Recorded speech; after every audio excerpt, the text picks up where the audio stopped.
Hey guys, Brian from Snowwalker Bushcraft, back with another episode in the Art of Tracking series. The other day we were discussing nomenclature and anatomy of tracks, footprints. Today I want to go over, just really quickly, measurements of those same tracks. If I take a ruler and I measure a track, and I pass that ruler along to somebody else, and they measure that track, and then another person and another person. Subsequently, we have the potential to have 4 or 5, however many people there are, different measurements. Inherently, it's because not everybody's going to take the measurement in the same spot. When we're dealing with tracks out in nature, and it's not a cast track, which you'll get your most accurate measurements from, there is a trick that you can do to keep yourself consistent, and if you're with somebody else, if you explain it to them, they can try to be consistent with you as you're taking your measurement. What we have here on the board, and I'll zoom it in so you can see it a little bit better and you can take some notes on it, but this is a cutaway section of a print. Okay, this here winds up being your substrate or whatever the animal is walking in at the time: snow, mud, sand, dirt, whatever. It lays the track in, and what you'll have down at the bottom of the track is you're going to have the bottom of the pad, and then just as it starts to come up, that's what's known as the break point. Alright? That's where you want to take your measurement from for your minimum outline of your track. Alright?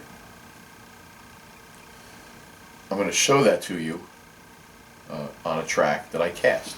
Here's a track from Yellowstone National Park. It's Wolf Track. It was cast in mud.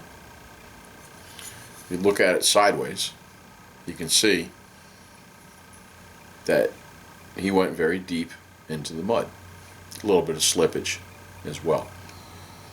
You have to take this into consideration, and why we use the breakpoints and the minimum outline on a track is because of those reasons. Now, interdigital pad. Here's the back of it. Right along here, that to there, and I'll show this to you, is your break point.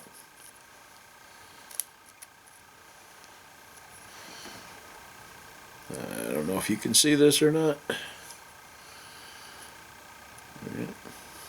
Right there is your break point. It's a little bit more than 1/4 of an inch in depth. If I was to darken this in with magic marker, you'd be able to see it a little bit better. I'm just not going to do that to this track. I may do it to another track. That's where you're going to get your measurements. Okay? Also, just to bear in mind that when you're using casts that you have, you will get the most accurate measurements as opposed to measurements in the field.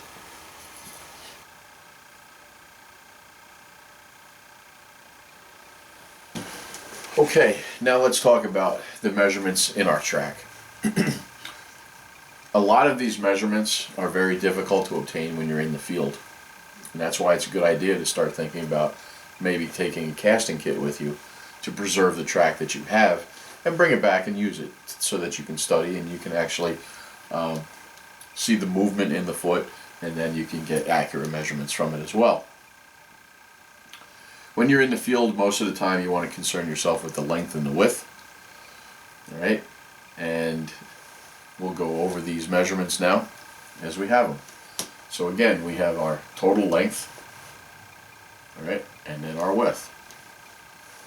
We also have the claw length, which is defined from the bottom of the interdigital pad to the top of the farthest claw. That would be known as the claw length.